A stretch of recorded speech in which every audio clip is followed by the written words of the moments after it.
Okay, so today we're talking about best practices for promoting mental well-being in the workplace. I'm Kim Relaford. I'm one of the four mental health therapists here at UK as part of your employee benefits package. We're part of health and wellness. And like I said, we're going to have three sessions, and each session will kind of look at different parts of this topic. But today we're going to be specifically talking about promoting well-being and increasing supervisor awareness of the impact that you have as supervisors and managers on your employees' overall mental well-being, and also encouraging employee engagement in our available resources here at UK. So, as I said, I'm Kim Relaford. Thank you all for joining me today. I know that it's a choice to use your lunch break, a lot of you, or to spend an hour talking about a topic. So, I hope that you will find this worthy and productive of your time. And let's get started. Okay, so today we're going to be talking about three specific things. We're going to talk about defining well-being in the workplace, why promoting workplace well-being is important, and then best practices for promoting mental well-being. My husband has been in management at Advanced Auto Parts for almost 30 years now, and one of the taglines that they have always used is that the best parts are our people. That was a huge campaign that they had, and that's always stuck with me. That the idea that when you think about any university or store or anything, the best parts are our people. So when we're thinking about how do we spend our time and effort in order to make our university greater and to make sure that we're meeting our mission, but also to make sure that we are providing the best level of care for our students and our patients and our clients, is that making sure that we take care of our own people first. So that's why we're talking about that today. So who's really responsible for making decisions about well-being, about making sure that we are making good decisions? And actually, it's everybody. So from an upper level management focus, your C-suite people, they're focused on those long-term goals. Middle management interpret those goals and plans and set actions. Frontline managers implement the work, and each individual in the organization is responsible for self-management and personal investment in their wellness activities that promote well-being. So we're all responsible for. Individuals often confuse or use the words health, wellness, and well-being kind of, and even happiness kind of interchangeably. But the Global Wellness Institute actually observes that while there are common elements among these, wellness is distinguished by not referring to a static state of being, i.e., being happy or in good health. Rather, wellness is associated with an active process of being aware and making choices that lead towards an outcome of optimal holistic health and well-being. So wellness is the active process of becoming aware of and making choices toward a successful existence, both as an individual within society and within the work environment. So when we talk about wellness and well-being, even though we often use them interchangeably, I often think of as wellness as the active process, and well-being is how we feel about things. It captures how employees feel about their jobs, their work environment, and the support they receive by their employers. That includes not only the emotional and mental, but also the social aspects of the job. So action versus outcome. So why is this so important? Why do we want to talk about this today? Why is this such an important topic? Well, quite frankly, because if you think about it, we spend about 40 hours out of a week, every week, in and day out, year after year, in our employment. And so managers actually, the Workforce Institute found that managers actually impact employees' mental health 69% more than doctors, 51% more than therapists, or therapists at 41%, and even the same as their spouse or partner at 69%. So when you think about the fact that we as managers and supervisors have such an impact on our employees, that's why it's so important to prioritize this wellness. Also, we found that more than 80% of employees would rather have good mental health than a high-paying job. So, money's important. It pays the bills, and we have lots of reasons, in our economy today to be concerned about having a good paying job. But why do we stay at a job? And the reason we stay is often because we can have that good mental health. There's a well-being. We feel supported in our jobs. Two-thirds of employees would take a pay cut for a job that better supports their mental wellness, and 70% of managers would too. Work stress negatively impacts employee home life at 71%, well-being 64%, and rate relationships 62%. So when we're talking about work stress, it not only impacts what happens at work, but it also impacts their overall well-being, their relationships, and even what they take home with them. 40% of their C-suite or our top T leadership says they would likely quit within a year because of work-related stress. So even from the top down, stress becomes the number one reason people stay or leave in a job. So the opposite of wellness and well-being is illness and ill-being, and that leads to burnout. So the reason that we need to focus on wellness and well-being again is because we're trying to avoid this burnout. Burnout is a physical or mental collapse caused by overwork or stress. High levels of professionalism may result in burnout. The effects of burnout further fuels those effects. So if you think about burnout causes, you think about diminishing trust, increasing workload, continuous crisis mode, diminishing resources, recurrent disruption, social injustice. So these are things that in the workplace can cause or lead to burnout. But it's kind of a vicious cycle because what then happens is that burnout can lead to loss of morale, disengagement, emotional, mental, and physical exhaustion, self-destructive behaviors, and diminished performance. So it's kind of like you start feeling burnout, you feel the effects, and that the effects make things worse, and it just kind of is this negative continuing circle that we get stuck on, and it's hard to pull out of that once we're there. It's easier to avoid it to begin with. However, let's look at what that looks like. So there are three components of burnout. We think about burnout, we think about emotional exhaustion, depersonalization, and decreased sense of accomplishment. So decreased sense of accomplishment is often is associated with that lack of recognition, right? When we think about like at work, do we feel recognized? Do we speak what we do every day? Does it feel important? Are we valued for the work that we provide? And understanding where we belong in that big picture, why what we do is important and appreciated, increases that sense of accomplishment. When someone feels appreciated, they feel that sense of belonging, and we have more empathy, caring, and compassion for others as well. So when you think about burnout, we lose that empathy. We lose that some of that. We deplete our empathy, our caring, and our compassion. We feel more fatigued from carrying things too long, and we feel like things no longer make it. What we provide to the job no longer makes a difference. So long-term burnout can cause to a lot of different mental health disorders like depression and anxiety, but can also lead to other health issues such as distress, poor decision making, shortened attention span. If you think about when in a time that you were really stressed out, whether at home or work, in your personal life, I'm sure that you noticed that your ability to attend to other things was really shortened, but also so our shortened attention span, and then it's harder to make those decisions, but it also makes it harder to tolerate things. So then we become more isolated. We get exhausted emotionally quicker. We tend to feel more negative about life. And sometimes even some of those antisocial behavior issues come to the fore because we push people away because we're trying to protect ourselves during that moment, those times of burnout. So what do we do about this? So if we know that recognition and well-being go hand in hand, we know that 4 in 10 US employees say their job is negatively impacting their mental health. So that's from, that stress, burnout, and loneliness. Fewer than 1 in 4 employees say their organization cares about their well-being.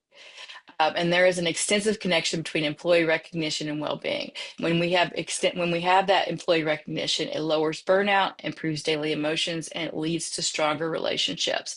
And this information comes from a book called From Thank You to Thriving, a deeper look at how recognition amplifies well-being. In case you all want to look at that in more details, I'll send all of this PowerPoint to you all too as a PDF, so you'll have that available to you to look at. Um, So, there's a couple other statistics to keep in mind. Employees are up to 90% less likely to report being burned out at work always or very often when they feel that sense of recognition and well-being. They have improved daily emotions. Employees are up to 2 times as likely to report having experienced a lot of gratitude the previous day, and about 40% less likely to report having experienced a lot of stress, worry, and sadness. And then it leads to stronger relationships. Employees are 7 times as likely to strongly agree they have meaningful connections or a best friend at work, and as much as 10 times as likely to strongly agree that they have that sense of belonging. So back to that idea of feeling like they have a sense of love and belonging. I want to spend a little bit more on that. So this is the 5 pillars of strategic recognition. So when you're thinking about how do you implement a recognition programming, making sure that at all levels that it's feeling that our employees feel recognized, we fulfill our employees' recognition expectations, that it's authentic, it's personalized, it's not one size doesn't fit all, it's equitable and given fairly without playing favorites, and it's embedded in the organizational culture. It's an integrated into the day to day. It's a part of our values. It's a part of the way that we do the work, is because it's part of our organization. But Abraham Maslow is one of the founders of positive psychology, and as was Don Clifton, who was the creator of the Clifton Strengths Inventory, which many of you may have taken as a part of a team building exercise or an activity here at UK. And just as Clifton studied the traits of highly accomplished people, Maslow studied peak experiences of individuals who achieved success.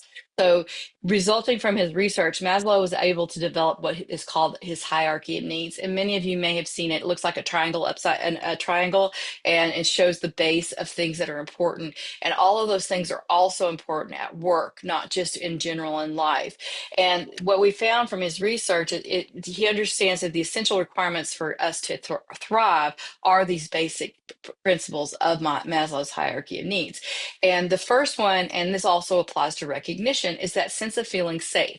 When I am attending and making sure that my employees feel recognized for their contributions, it makes them feel like, okay, I have a purpose here. I feel safe in my job. I know when I'm doing a good job. I trust that my manager is going to tell me when there are things that we're struggling with. I understand what's expected of me. So, meaningful employee recognition plays that crucial role in creating that first stage of safety, inclusion, and it helps our employees feel safe to belong to that team as well as to our individual relationship with our employees.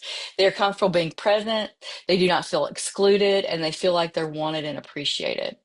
Love and belonging, as such, is the next level of the hierarchy of needs. And that's things like friendship and intimacy, family, sense of connection. So, in an organizational culture, back to one of the 5 pillars, what we know is employees need to feel like part of the social life of the workplace. The lack of recognition can make them feel like an outsider, like they don't belong, or like what they do isn't connected to the success of the team.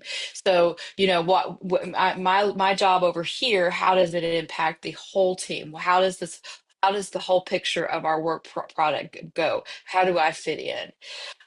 Esteem, it would be the next level of Maslow's hierarchy of needs. And in an employee situation, recognition for good work also creates that beneficial positive emotions. It makes us as employees feel our perspectives are important. It stimulates our creativity and thinking about how they can do more. Because once I feel like I have those beneficial positive emotions about myself, I also feel that about my work.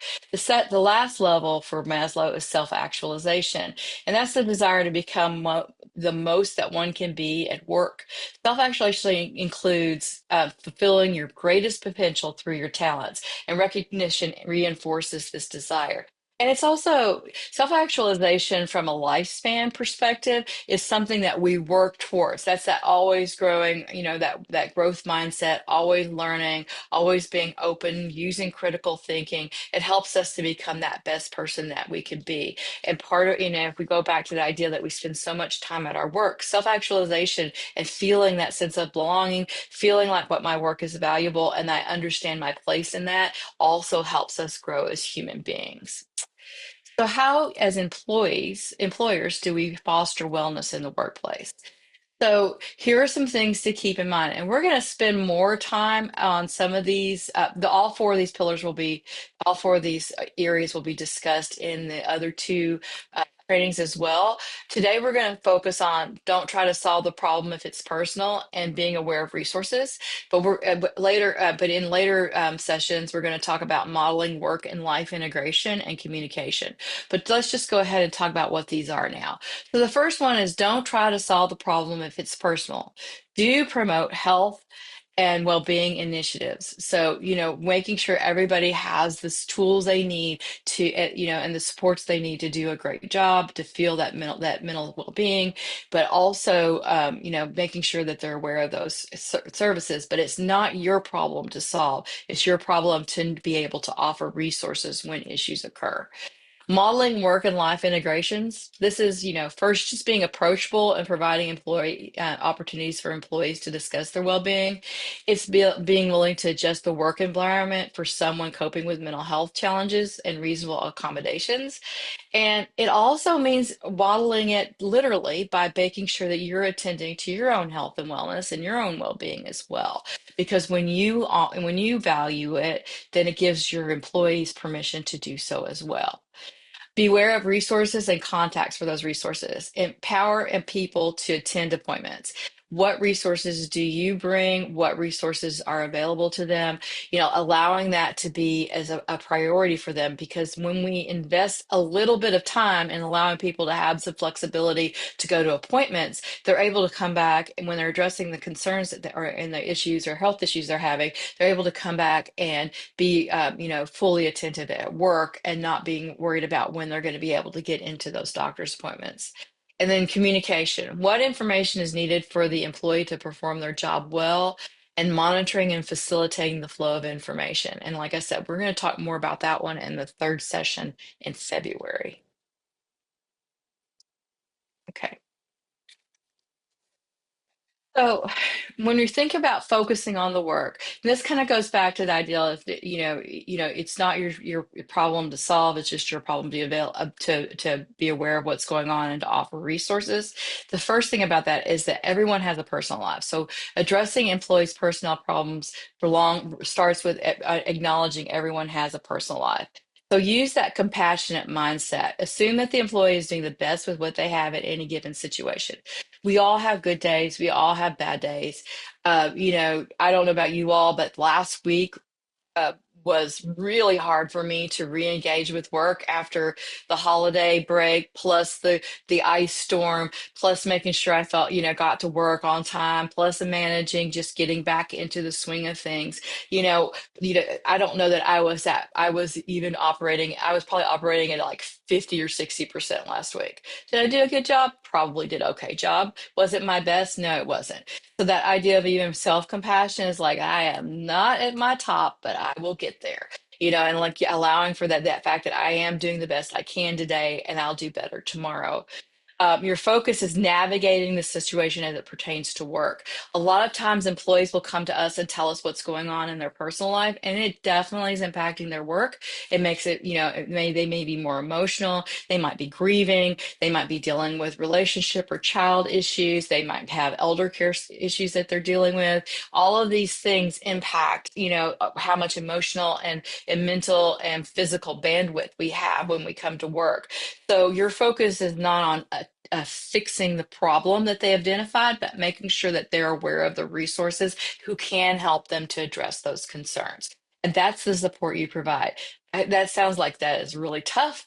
I want to make sure you know that here are some things here at UK that can be helpful to you. Connecting the to resources again cannot be overstated. Reducing unnecessary work stress.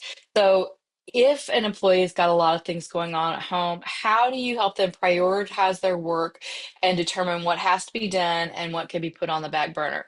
And I know all of our job duties are important, but in any given ebb and flow of life or work life, we have times when things are more important than others, and we have to attend to those. So, helping your employee to prioritize and say, okay, yes, all these things are important, but here are the two things that you want to make sure that you do first. if if you're having, let's make sure these two things get done, and then we'll get to these other things. Or maybe if you need help, I can help you find somebody who can kind of pick up the slack there a little for a little while.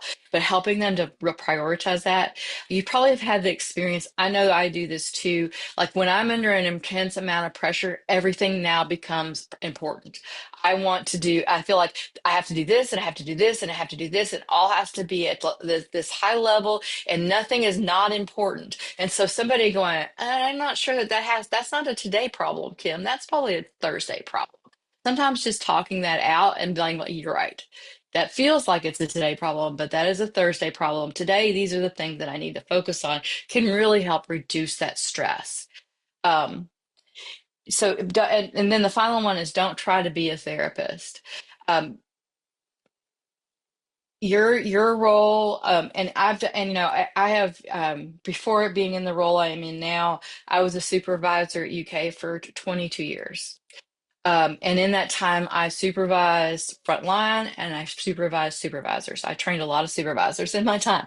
So, and I've seen them as new managers get drawn into those highly personal matters with employees, particularly with the folks I supervised, because they were all therapist types. They were counselors and therapists, and so they already had that compassion and that sense of needing to help, right? That service to others. And so when employees came to them with their personal issues, it was hard not to put that hat on and be their therapist too. But it don't do it. It's too time consuming and it almost never works, because then the focus becomes about the issue that's going on at home. It's not about getting the work done. So more often than not, there are negative repercussions. Also, it gets us put into a place for when later on, if we have to really talk to them about behaviors, then it's a boundary violation. So it's harder to put that boundary back in place. Now, when an employee comes and is wearing their personal pain on the sleeve at work, I'm not saying you don't need to acknowledge that and ask about it. Of course you do, but be aware, be kind, but be brief about it. The employee will be no better served by a long and tearful discussion than you will. Don't make work another potential minefield for them. It is not your job to be any employee's therapist, no matter how close your relationship might be. You are not qualified, or even if you are, it is not appropriate. Nor should you try to be an employee's life coach or counselor. You should not, nor do you need to, be trying to help the person manage or solve their problems at home. If the employee in question is demanding the kind of involvement from you, make the boundaries clear and direct them to resources. So, one of the best things that a supervisor learns is how to delegate, and to how to get, I don't have to do all this myself, but I am responsible for getting it done. And this is the same way with offering resources to an employee who's struggling with stress or mental health issues. It's not your responsibility to address those issues. It is your responsibility to provide those resources so that they know that they have those supports in place for them. So, and no matter what the problem is outside of work, what you need to do is to make clear that what's going on at work is 100% the work. And that's not just some hard-nosed boss talk. This demonstrates emotional intelligence when we can separate work from home. It also helps with, I don't know if you've all experienced this, but when I have a lot of pressures going on at home, or, if I'm, I can remember like losing a loved one and coming back to work and feeling all of that, kind of that grief and that sadness and all of the stress and pressure of all of the things that go on when a loved one dies. Coming back to work and not even knowing where to start. But the idea of actually getting to come back to work and getting back into that routine, it actually was a distraction and gave me a break from that for a little while. So help them to make that workspace a place where they can focus on the work, because those issues are going to still be there when they go home. I had a very supportive boss, and one of the things that she told me was like, you got to come back to work. You don't have a choice. Not that I wasn't trying to, but yeah, but you don't have to be great. You don't have to be perfect at it. If you need to sit in your office in between meetings, sit in your office in between meetings and cry, but come to work. That's all you have to do. Just come to work. The rest of it will take care of itself. And that was so helpful to me. And those are the things that we can, as compassionate supervisors, provide. Um, And and work can also become a safe space for people experiencing times of personal hardship. And again, those boundaries help us to help provide that for them, where they can come and reliably do their job and feel successful when other parts of their life may not be quite feel quite so.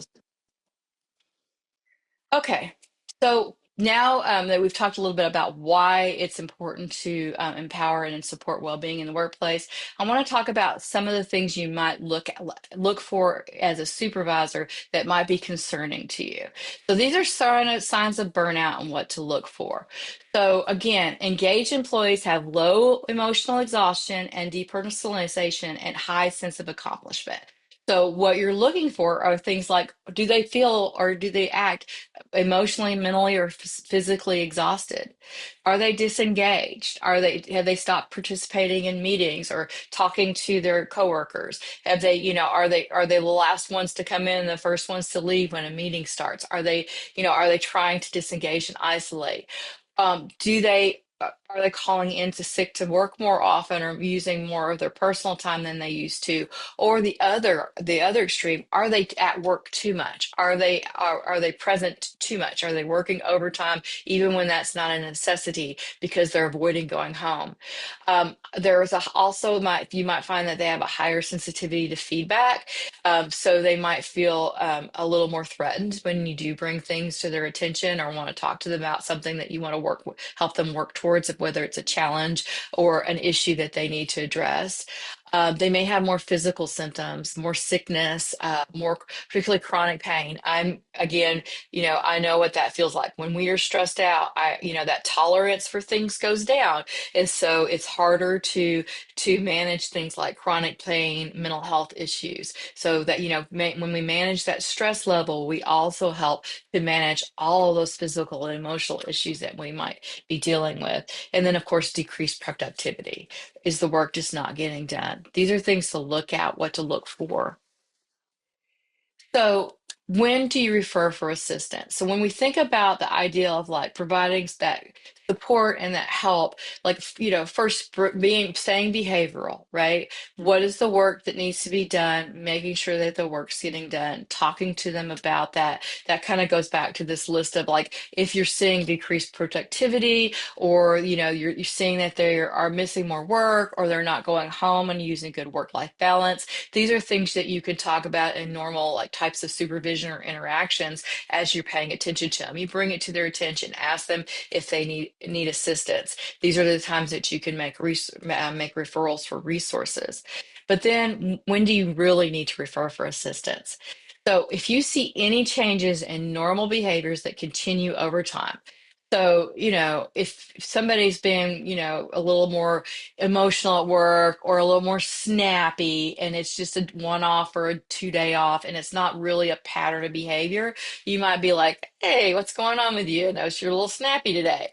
But if you continue to see that degrade over time, that's definitely something that needs to be addressed. And again, when those increased absences and tardiness or too much time at work, that's definitely a time when it's time to talk about what's going on and so we provide resources. Decline in job performance. All of us are not just may not be supervisors or managers, but we're all employees, and we all know what our job requirements are, hopefully, and we know that job performance, ebbs and flows sometimes. Sometimes we're right on top of it, and sometimes we're not. But when we think about our, that job performance piece, when we see that decline over time of folks not stepping up as supervisors, we want to, and as employees, we want to know that that's being noticed before it becomes a huge problem. Like, hey, I noticed the last couple of weeks you've been getting your report in late. Tell me what's going on with that. Talking about it up front, not waiting and grabbing and talking about it at the year-end evaluation, because at that point it may already become more difficult for them to navigate. But also, it also doesn't seem as, we could actually intervene further back when it became an issue, not now that it is a huge behavioral problem at work.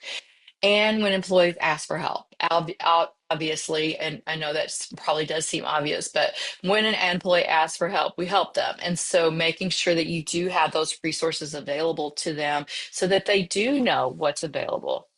So, what do you do when you have an employee that needs assistance?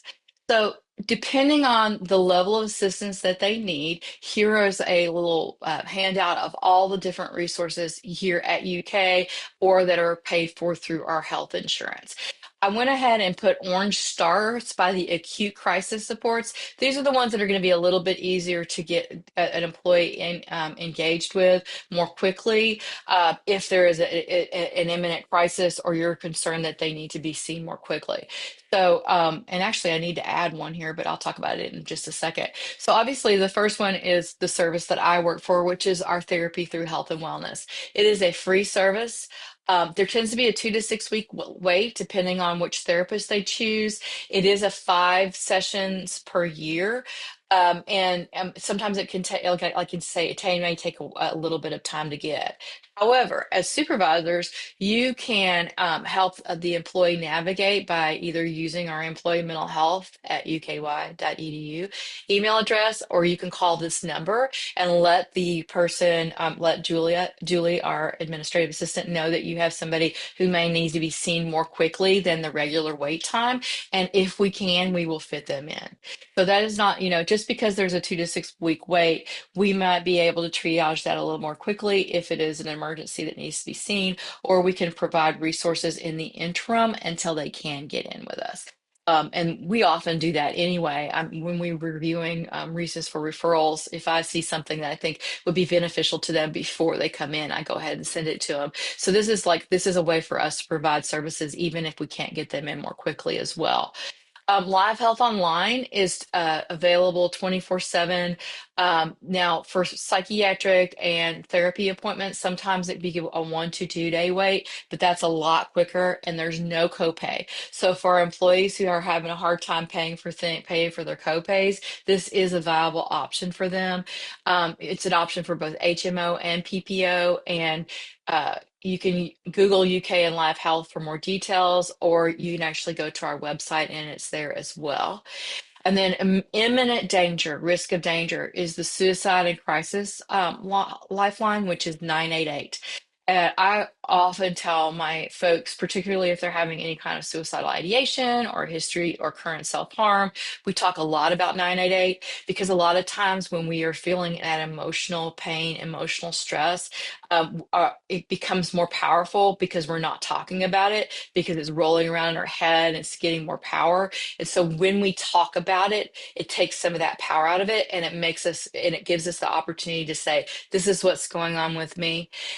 So really encourage folks just to dial 988 and just talk to somebody, just to talk to them about what's going on, how they're feeling, and they will be provided free and confidential and live support 24 hours a day, 7 days a week.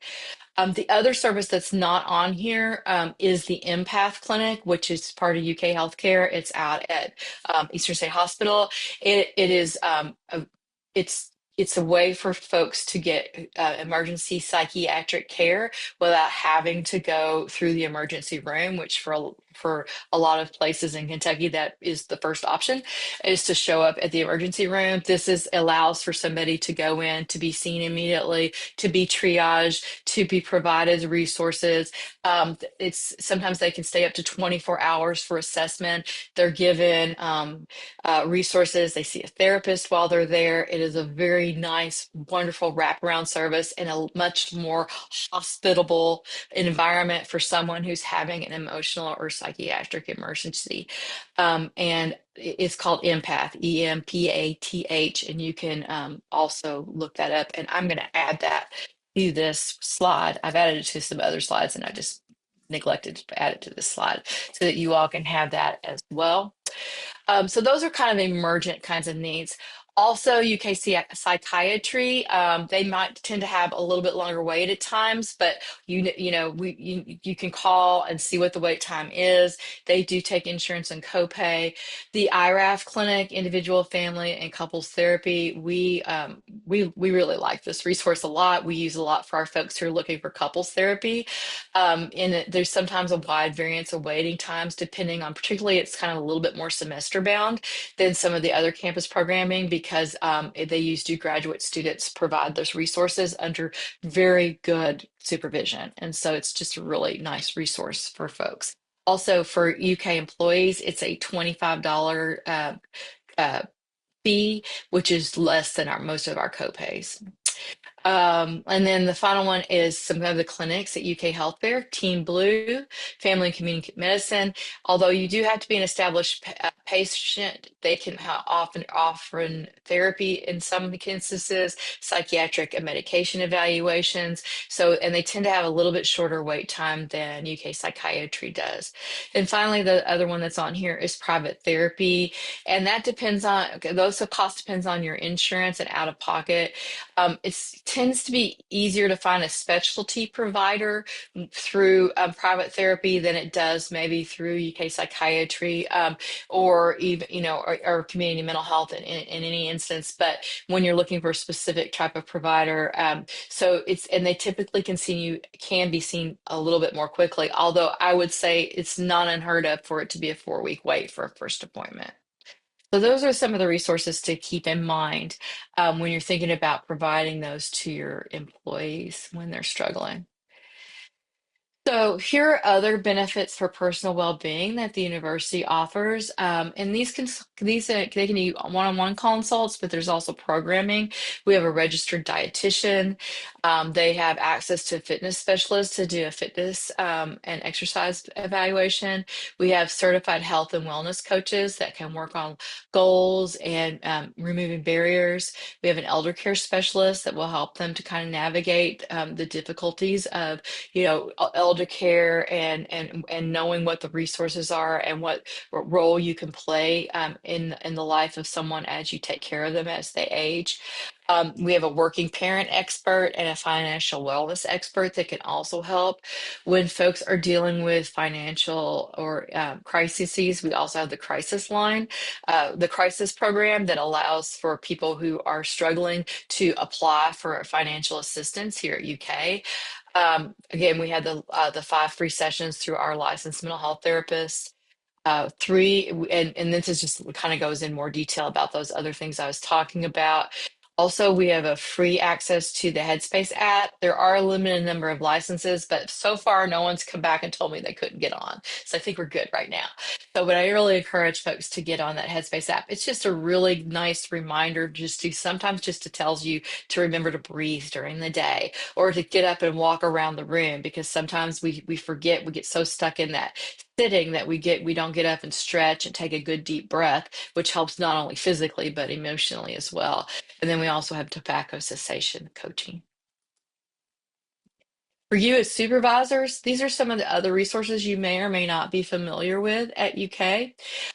So the first is that UK, our health and wellness and mental health folks provide consultations for supervisors. This is a consultation to talk about, like, here's what I'm seeing. What would you suggest would be a good resource? How, I'm really feeling this way about this, or I'm really struggling with this, or I'm feeling uncomfortable about it, and we can talk about how to approach those, how to have those hard conversations. This is different from employee relations. We are not there to tell you, like how to do corrective action or when or if you should do corrective action. This is truly to help you as the supervisor to navigate that, because you're there to help the employee navigate that. Employee relations is looking at this from an employment standpoint as well. But who supports you? And that's really what we want this to be, around your work life stress. And again, how do you help an employee, whether it's be like substance abuse, domestic violence, some of those things are we're less comfortable than others on engaging and providing resources around. This is something you can do. You go to this link that will again be in the PowerPoint, and you can request a consultation. This is separate from the 5 free sessions, though, that all UK employees get. This is more usually about a 30-minute consult, longer if needed. We schedule that one. We don't have a scheduler for that. You're assigned to somebody. They will contact you and schedule, usually within 1 to 2 days the request is made. I already talked to you about the part 2 and part 3 of the supervisor series. We also have what's called stress first aid, particularly in UK healthcare side. This is one of the things that we offer more readily, and it helps your unit to learn about supporting each other. It's a peer support service system. It's really explains like how do we like talk, touch base with each other? How do we normalize talking about mental health and stress in our work environment? And how do we react and support each other when that's going on? Anne and I teach QPR, which is question, persuade, refer. And this is a really good training that you can get certified as a gatekeeper to helps you to think about how to respond when someone is thinking about killing themselves and have suicidal thoughts and ideation.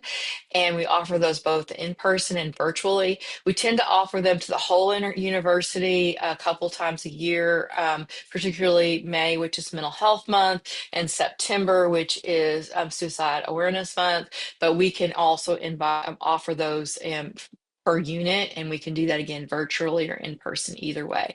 And it is a 90-minute program, just to keep in mind for that.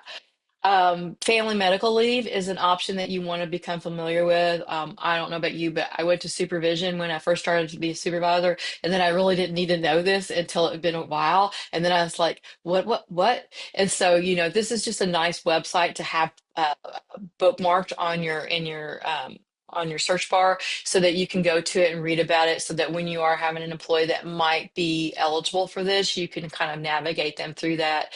Employee relations is another awesome resource. I can't tell you how many times I've talked to them during those 22 years I was a supervisor, and very supportive, very helpful, told me, what I needed to do to support the employee. It was always supportive of me, of the employee, and it was not about like getting anybody fired. So don't be afraid to call them. They will talk to you about policies. That's their job. But they're also going to talk about how to approach those policies in a compassionate way that is in appropriate ways. And then ADA compliance is also an important one to bookmark as well, and understanding what your ability is to offer reasonable accommodation. Uh, the first rule is don't offer reasonable accommodations, send them to the ADA folks who will decide what's reasonable, and they'll work with you on that. Because if it's not an ADA approved accommodation, then you have to offer it to everybody. And so if it's not a universal option, then it definitely needs to be approved by the ADA. However, those are available. They are wonderful. I had several employees who had them, and it made them more productive, and they felt supported, and they did wonderful work for many, many years. So I would just want you all to know that that is another resource that's a good resource for you all to reach out to and find support. This is again about our 5 free sessions. This is just a picture of all four of us so that you can kind of get put names and faces with names. We all have different strengths and different expertise. And so on the website for um, the health and well-being website, you will find our bios. Once somebody registers for therapy, they're taken to our scheduling pages and they can choose a therapist. We also have some contract therapists who provide specific therapies as well that maybe we don't provide in-house, or can provide it like we have a Spanish speaking therapist so that they have it makes sure that we have all of our employees have access. Okay, I'm going to open the window to any questions that you all have for me. If we don't have any questions, you're always welcome to, when I send out the PDF, I'm gonna send out again a link to this recording in case anybody else is interested in sharing it. I'll also send you the PDF of this PowerPoint slides. All of the UK health and wellness information is actually available. I see there's some questions. It's actually available on we have a YouTube website that has all of our presentations that we've been able to record on there. And so that's another place to go as well. But you're welcome to contact me at any time, but definitely once you receive that email, if you thought of other questions or thoughts. But I really appreciate your all's time today. And I hope you'll come back and join me on the 28th when we talk about taking care of ourselves as supervisors. You guys have a great afternoon and enjoy your day. Thank you.